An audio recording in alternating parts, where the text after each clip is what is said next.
on over there to submit your questions in the comment section underneath our live video.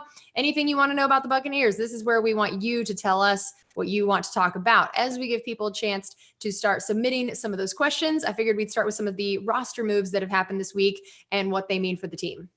Yeah, we even have one today. Jaden Mickens, who was waived on Monday when the Buccaneers promoted Kenyon Barner from the practice squad, has now been signed to the practice squad. So essentially, you have a switch of those two guys, and they're both return men. But the difference is Jaden Mickens is a wide receiver, and Kenyon Barner is a running back who Coach Arians likes quite a bit, and even thinks he could do a little bit on offense if they decide to do so. But what that does is give him a little more balance between his position groups there, because we had 7 receivers. He can't keep 7 of them active, but he would like to keep 6 and 4 running backs. So now he can do that. And if you really need Jaden Mickens to help you in the return game or some way in the next few weeks, you can always use up to 2 practice squad elevations on him while we were already out of those options on Kenyon Barner. So it all makes sense when you put it together that way. We also brought back a blast from the past yesterday in Ted Larson, a really versatile interior lineman who started at all 3 positions, has made a lot of starts, has started every place he's gone, beginning with the Buccaneers in 2010, but he hasn't played here since 2013. So a 7-year gap is a long time. He's on the practice squad. He could be elevated if need be. So if he played, it'd be the same gap between his time here as Warwick Dunn had, and a lot of fans would remember that, the way Warwick Dunn came back 7 years later. So it's kind of interesting when that happens. That's great. I love that. Yeah, I love seeing that he was with us so long ago and now getting like a second go around. And yeah, had been with Bruce Arians, so he just gets to redo everything, which is really awesome. All right, we had a question from Rebin, I think is how you say it. I'm sorry. Rebin? Yeah, I think I'm hoping I didn't butcher that. He wanted to know, how many wins do you think we need to make the playoffs? And he said he's watching from Denmark, which is really Denmark, cool. Well, what we know for sure is that 11 will do it. If the Buccaneers win out, they're in. I am of the opinion that if they win 3 or 4 and get to 10 wins, they're almost certainly going to make it, simply because there's only one other team that has 7 wins right now. And so everybody behind the Buccaneers that could be in play have either 6 or 5. And so you talk about Minnesota with 6 wins, they would have to run the table to get to 10 wins. And even then, that doesn't bump the Bucs out of the playoffs. So I think 10 wins is almost a virtual lock. 9 is when it starts to get a little bit hairy, and some of the other teams could catch you there, and then tiebreakers come into play. So, if you're a Bucs fan and you're trying to decide what you need to root for, 3 wins is almost certainly going to get it done. So, and really the biggest game of those 3 is this first one against Minnesota. Yeah, that was going to be my follow-up, is how important is this particular win when we talk about the kind of overall numbers of how many wins and the different combinations of which teams that could come against over these last 4 games. This one in particular, how much would a win or a loss be different than maybe one of the other games? It would be really big. And even Coach Arians called it a huge game yesterday, and he's right. Minnesota is right behind the Bucs in the 7th seed with a 6-6 record. So obviously, if they were to beat the Buccaneers, both teams would be 7-6, and Minnesota would have the tiebreaker with that head-to-head win, and thus would jump the Bucs in the rankings. And you just feel more secure at 6, because at 7, somebody catches you and has a tiebreaker on you, like say the Bears, then you're in trouble. So this is a big one. If the Bucs could win this and get to 8 wins and push Minnesota down to 6-7, they've won 5 of their last 6 games, so they're kind of hot right now and coming in with a full head of steam. So it's also the Buccaneers' last 3 games against Atlanta twice and Detroit are all against teams with something like 4-8 records. So it's the biggest one. It's the team is always going to say it's the biggest one anyway, because it's the next one. But if you're just a fan looking at the next 4 games, this is the biggest one. And I know that we've gotten a little bit of media session since everybody came back from the bye week. And some of these questions had been asked before the bye week, and then again now. What did you feel like the team really took the bye week to do? What were some of the takeaways or lessons or things that you think they got out of this incredibly late bye week? Yeah, it was weird. This is the latest bye week the Buccaneers have had since 1990, when bye weeks first started. And generally they've always gotten them around weeks 5 or 6. And in those years, we always felt like that was a disadvantage, because you figure later in the year, more likely that you'll have some injuries and just basic aches and pains that a bye week would help, but this is really, really late. And coach had said a few weeks ago that he felt his team was tired. So what the bye week does for you, it's kind of different for players and coaches. For players, the main point is to rest, get mentally rejuvenated, relax. If you've got minor injuries, hopefully you come back in better shape, like say Donovan Smith and his ankle that he played through last week. Hopefully he's closer to 100% now. Chris Godwin got the pins out of his finger. Jamel Dean was on the practice field after missing a game with a concussion. So it's helped in that regard.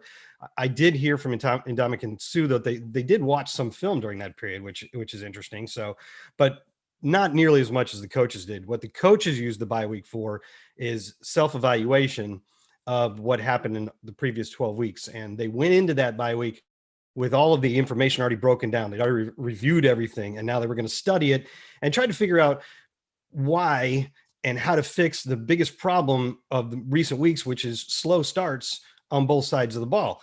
And Bruce says to him, it kind of confirmed what he already thought going in.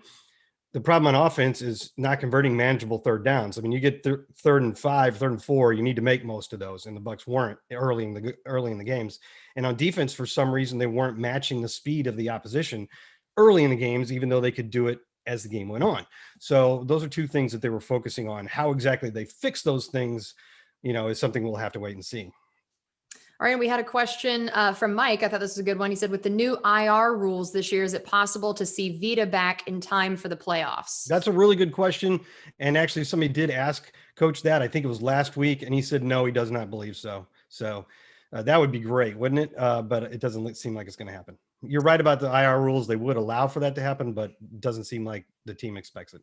And does that include with playoffs versus regular season? Even with playoffs, yeah. Even with playoffs. So we had a few different people just bringing up this upcoming game against the Vikings, and what are some of the keys you think it will be, the biggest players, positions, things that, knowing how hot the Vikings are, how many they've won in a row, essentially. What are the biggest things that they bring to the table that we're going to have to watch out for? Yeah. Did you know how good of a season their rookie receiver, Justin Jefferson, was having? No, I did not. I knew he was doing well just from hearing various things on broadcast. But when I started working on the Vikings this week and looking at the numbers, he's having one of the best rookie receiving seasons of all time. He's got, I think, the sixth most. He's got 1,039 yards already. He's averaging 17 yards a carry. A catch. He's basically completely replaced any production they would have got from Stephon Diggs, who himself is having a great year in Buffalo. But that doesn't make him the number one concern. The number one concern, as we know, as Ndamukong Suh was stressing again yesterday, is Dalvin Cook and the running game and stopping that first. And they get 145 yards a game. The Buccaneers allow basically half of that per game. So this is absolutely strength on strength. No individual rusher has gotten to 100 yards against us. I think only one team has gotten to 100 yards against us in the running game. If some things have been up and down this year, the rush defense has not. It's been good virtually every week. And even against very good backs that have had a tough time cracking that. And that's one of the reasons why the Bucs pass rush numbers are pretty good, because they've succeeded in their goal of stopping the run early and then having a better opportunity to rush the passers. So that's goal number one every week. And I only know that because they say that every single week, but I think it's an even bigger deal this week. And, Dalvin Cook, he's great at breaking tackles. He's really good at the cutback run, the quick plant the foot and then go back to the backside. And that can be an issue because if you're the defender on that side and you don't keep your containment over there, he could be gone. And one of the reasons why you might not keep your containment is because the Vikings with Kirk Cousins run a lot of bootlegs and rollouts. And so they'll play action and he'll roll out and you think it's a rollout play and it's actually a run, or vice versa. And that's really one of the big difficulties of stopping this offense. Okay. Yeah, that's a great point. All right. I like this one. Richard asked, is Ryan Succop on pace to have one of the best kicking seasons in Bucs history? I know, right? I know. It's on the Icker K talk. It's like what Joe Buck did to Justin Tucker the other night. Did you hear about that? He's like, he's missed like a 35-yarder. He's made $1 billion in a row. And it's like, well, now he's going to miss. So is he on pace for what was the question? One of the best kicking seasons in Bucs history. Yeah, he's missed 2. He's something like 22 of 24. The record for the Bucs by Connor Barth, the guy we really liked, fun guy, was I think 92.4%. And I think in that year he kicked, I'm doing this off the top of my head, so I apologize, but I think I've got it right, 26 of 28. So basically Ryan can get that record. He just can't really miss anymore. And hopefully he's made 17 in a row, which is the second longest streak we've ever had. And I don't mind saying that as a jinx because we already talked about it last week, and then he still went ahead and made his kick. And it's been in all of our notes. PR's putting it in their notes. You don't want to jinx the kicker, but you can't just ignore these things. So I'd like to think it can't be a jinx unless it's during the game. Okay. Like, that's my view of it, is that during the week, it doesn't count. It's the right before the kick. That's when the jinx, there's like a statute of limitations. That makes sense. I'll go with that. In that case, the answer is yes. He could have. Right now, he does have one of the best kicker seasons in team history. And he also is on pace to break the record for scoring. Matt Bryant, 131 in 2008, I think. And he's on pace to get that. He's at, I think, 103 or 102 with 4 games to go. So he easily get there. That's pretty great. Yeah. And see, I just have my view that I am not superstitious. I am a little stitious. You're what? A little stitious. Not superstitious. Not superstitious. Minor stitious. That's my favorite. Okay. Delvin asked, do you feel the absence of Scotty Miller has had an impact on our deep pass attack? Well, my initial reaction to that is no. For one thing, he hasn't really been absent. He's been there, so we could throw it to him if we want to. And we did, I believe, one time. It may have been the play that was intercepted down the left sideline against Kansas City. I think that was a throw to Scotty Miller. Scotty had a couple deep catches, but so have other guys when we were doing well in that regard. And then we did pretty well in that regard in the last game against Kansas City. So I don't think just his reduced playing time was the issue while that was going on now. Okay, well, that is going to do it for us on this edition of Buccaneers Insider Live, presented by Miller Lite. Thanks as always for all of those amazing questions. Thanks for watching, and we'll be here next week.